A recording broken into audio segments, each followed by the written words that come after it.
Hi hello నమస్తే welcome to our channel. నేను మీ Sharmi. Present Pawan Kalyan, deputy CM Pawan Kalyan అఫీషియల్గా పంచాయతీరాజ్కి సంబంధించిన మినిస్టరేట్ తీసుకున్న విషయం మనందరికీ తెలిసిందే. అయితే పంచాయతీరాజ్లో ఎన్ని లూప్ హోల్స్ ఉన్నాయి, ఎంత దారుణంగా దానికి వచ్చిన నిధులన్నింటినీ పక్కదోవ పట్టించారు ఏంటి అనేది క్లియర్గా చెప్తున్నారు.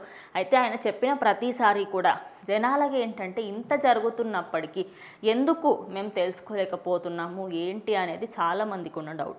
అంటే పంచాయతీరాజ్కి వచ్చిన మనీ ఏదైతే ఉంటుందో అది వేరే దానికి పెట్టడము, లేకపోతే విలాసవంతమైన భవనాలు కట్టుకోవడానికి పెట్టడము అని చెప్పొచ్చు. సో ప్రజెంట్ ఆయన చెప్తుంది ఏంటి అంటే, పనికిరాదని పడేసిన చెత్త నుంచి రాష్ట్రంలో ఏటా 2643 కోట్ల సంపదను సృష్టించవచ్చని పవన్ అన్నారు. అయితే ఒక విధంగా చూసుకుంటే ముందటి నుంచి అక్కడ ఎలాంటి సంస్థలు అక్కడ డెవలప్మెంట్ కాలేవు అని చెప్పొచ్చు. డెవలప్మెంట్ కాకపోగా అటు ఆల్మోస్ట్ ప్రతి ఒక్కరు కూడా నెగిటివ్గానే మాట్లాడుతున్న విషయం తెలిసిందే. అయితే ఇలాంటి సమయంలో ఏదైతే మీరు వేరే దానికి యూజ్ చేసిన దాంట్లో అందులో 2643 కోట్లు ఏదైతే యూజ్ చేశారో దానికి సంబంధించి మంచి కోసం యూజ్ చేసి ఉంటే ఇప్పటివరకు ఆంధ్ర బాగుపడేది అని ఆయన ఉద్దేశం. అదే కాకుండా మొత్తం 2.50 లక్షలు 2.5 లక్షల మందికి ఖచ్చితంగా ఉద్యోగం ఇప్పిస్తాము అని చెప్పేసి ఆయన చెప్పారు. మరి ఒక్క ఉద్యోగ సంబంధించి కూడా ఎలాంటి ఉద్యోగాలు వచ్చాయని కానీ, ఎవరికైనా ఉద్యోగం దక్కింది అని ఆంధ్రప్రదేశ్లో ఈ సంస్థ వచ్చిందని ఎందుకు బయటకు రాలేదు? అదే కాకుండా ఆంధ్రప్రదేశ్లో రోడ్లని చూస్తూ ఉంటే మోకాల లోతు వరకు గుంతలు ఉన్నాయి అని చెప్పొచ్చు. ప్రతి ఒక్క ఏరియాలలో వెళుతూ ఉంటే నార్మల్గా వెళ్తున్న ప్రజలకి, అలాగే ఆ ఏరియాలో ఉన్న గుంతలు చూస్తూ ఉంటే ఆ గుంతలలో మినీ చెరువులు అయిపోతాయేమో అనే విధంగా అక్కడ గుంతలు ఉన్నాయి. వీటన్నిటికీ సంబంధించి పంచాయతీరాజ్కి ఎంతైతే మనీ వస్తుందో అవన్నీ ఎక్కడికి పోయినాయి? మరి పోయిన డబ్బులన్నీ ఎందుకు దీనికి పంచాయతీరాజ్కి పెట్టలేదు?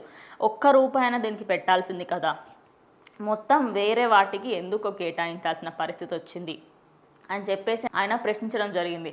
మరి దీనిపైన జగన్మోహన్ రెడ్డి కానీ ఆయన ప్రభుత్వం కానీ ఏమైనా సమాధానం చెప్తుందా లేదా అని వెయిట్ చేసి చూడాలి.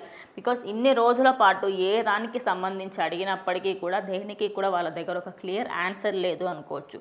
మొత్తంగా చూసుకుంటే ఏపీ రాజకీయాలలో ప్రతి ఒక్క రోజు ఒక యుద్ధమే జరుగుతుంది అని చెప్పొచ్చు. అయితే రోడ్ల పరంగా అటు అక్కడ ఆ ఏరియాల్లో ఉన్న ఏదైతే రోడ్లలో ఒక 2 వెహికల్స్ వెళ్ళలేని విధంగా అసలు ఎంత దారుణంగా ఉన్నాయంటే ఒక నార్మల్ మనిషి వెళ్ళలేని పరిస్థితి, అంత దారుణమైన రోడ్లని కూడా అక్కడ నిర్మించడం జరిగింది. అయితే 286 కోట్లు ప్రజెంట్ ఒకప్పుడు అంటే లాస్ట్ 5 years బ్యాక్ పంచాయతీరాజ్కి అయితే వచ్చాయంట. అంటే రోడ్ల బాగు చేయడం కానివ్వండి, అక్కడ ఉన్న ఏరియాస్ని కొంచెం మంచిగా డెవలప్ చేయడం కానీ ఇలాంటివన్నీ కార్యక్రమాలు చేయడానికి 286 కోట్లు ఇవ్వడం జరిగింది. కానీ అందులో ₹1 అంటే ₹1 కూడా పంచాయతీరాజ్కి కేటాయించలేదు. కేటాయించకపోయేసరికంటే ప్రతి ఒక్కరూ కూడా ఇప్పుడు ప్రశ్నిస్తున్నారు, మరి ఎందుకు చేయలేదు, చేయకపోవడానికి గల కారణాలు ఏమిటి? ఇవన్నిటిపైన డిప్యూటీ సీఎం పవన్ కళ్యాణ్ మాట్లాడడం జరిగింది. మరి చూడాలి, ఇప్పటికైనా పంచాయతీరాజ్ కూడుకున్న ఆ అప్పుల నుంచి ఫస్ట్ బయటపడిన తర్వాత అభివృద్ధి పదంగా ముందుకు వెళ్తుందా, లేకపోతే వేరే ఎక్కడైనా అప్పులు తీసుకోవాల్సి వస్తుందా ఏంటి అనేది ఇంకొద్ది రోజుల్లో మనకైతే తెలిసిపోతుంది. దీనిపైన మీ అభిప్రాయం ఏంటనే కామెంట్ చేయండి.